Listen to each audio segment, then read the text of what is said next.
5 তারিখ সকালে বাসা থেকে বের হয়ে যে রিক্সাটায় উঠলাম, প্রথম দর্শনে তাকে ভালোই মনে হয়েছিল। 30 সেকেন্ডের মাথায় রিক্সাওয়ালার ফোনে কল এলো। কাঁদো কাঁদো কণ্ঠে রিক্সাওয়ালা জানালেন তার মা মারা গেছেন। সকালে মার সাথে কথা বলে বাড়ি থেকে এসেছেন। ভদ্রলোকের পা ভারী হয়ে এলো, যেন আর প্যাডেলে চাপ দেওয়া সম্ভব হচ্ছে না তার পক্ষে। রিক্সা থেমে আসছিল। আমার পাশে বসা গুলবাহারের চোখ পানিতে টলটল করে উঠল। সে করুণভাবে রিক্সাওয়ালার দিকে চাইছিল। গুলবাহার আমার হাতে চাপ দিয়ে বলল, রিক্সা থামাতে বলো। আমি বললাম, না, সামনে বারাক, তাকে নিয়ে বেলি রোড যেতে হবে আমাদের। গুলবাহার আপত্তি করে বলল, লোকটার মা মারা গেছে, আর তুমি এগুলো বলতেছো। আমি বললাম, ধৈর্য। একটু পর রিক্সাওয়ালা নিজে থামালো রিক্সা। বলল, স্যার, আপনারা নাইমা যান, আমি যাইতে পারবো না। আমরা নামলাম। গুলবাহার আমাকে চাপাচাপি করলো লোকটার হাতে কিছু টাকা দিতে। আমি দিলাম না।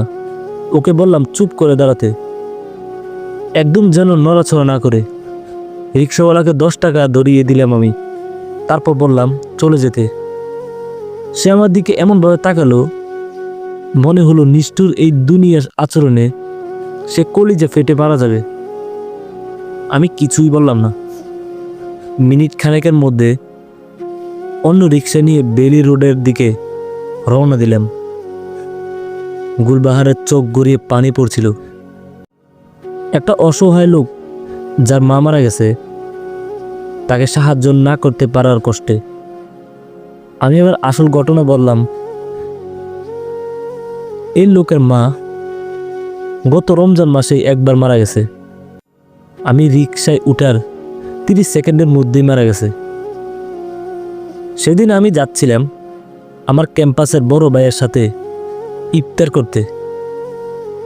লোকটা তখন এভাবে প্যাডেল চাপা থামিয়ে দিয়েছিল। আমি মোটামুটি ভালো অঙ্কের একটা টাকা লোকটার হাতে দিয়ে তাকে গ্রামে যেতে বলেছি। লোকটা চলে গেছে। আজকে 30 সেকেন্ডের মাথায় লোকটা যেভাবে মা মারা যাওয়ার খবর দিল, সাথে সাথে তাকে আমি চিনে ফেলেছি।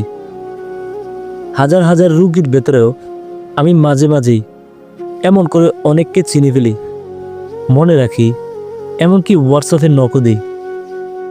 এই লোককে 2 নম্বরেই ধরতে যে আমার সময় লাগবে না, তা সে বুঝতে পারেননি। এজন্যই তাকে 10 টাকা ধরিয়ে দিয়ে অন্য রিক্সায় উঠে। গুলবাহার আমার দিকে অবিশ্বাসের চোখে তাকিয়ে রইল, যেন সে দুনিয়ার সবচেয়ে নিষ্ঠুর মানুষটাকে দেখছে। এসব ক্ষেত্রে মেয়েরা স্বামীর কথাও কমই বিশ্বাস করে। তারা মনে করে ছেলে মানুষ মানেই মানুষের সাথে বেহুদাই কঠোরতা করবে।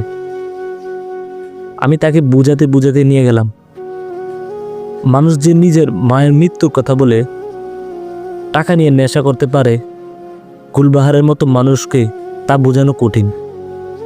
5 এপ্রিল দুপুরে ঢাকার রাজপথের পিচ চকচক করছিল চৈত্রের প্রখর রোদে। রিক্সার সামনে চলতে থাকে, পাশে গুলবাহার ধীরে ধীরে নিশ্চুপ হয়ে আসে। রাস্তায় আমরা এগোতে থাকি। পেছনে পড়ে থাকে এক টিস্টুর বিকেল, এক ভাঙা অভিনয়, আর সে চোখ যা দেখে পেয়েছিলাম আমি বহু আগেই। গল্পটি সংগ্রহীত এবং পরিমার্জিত করা।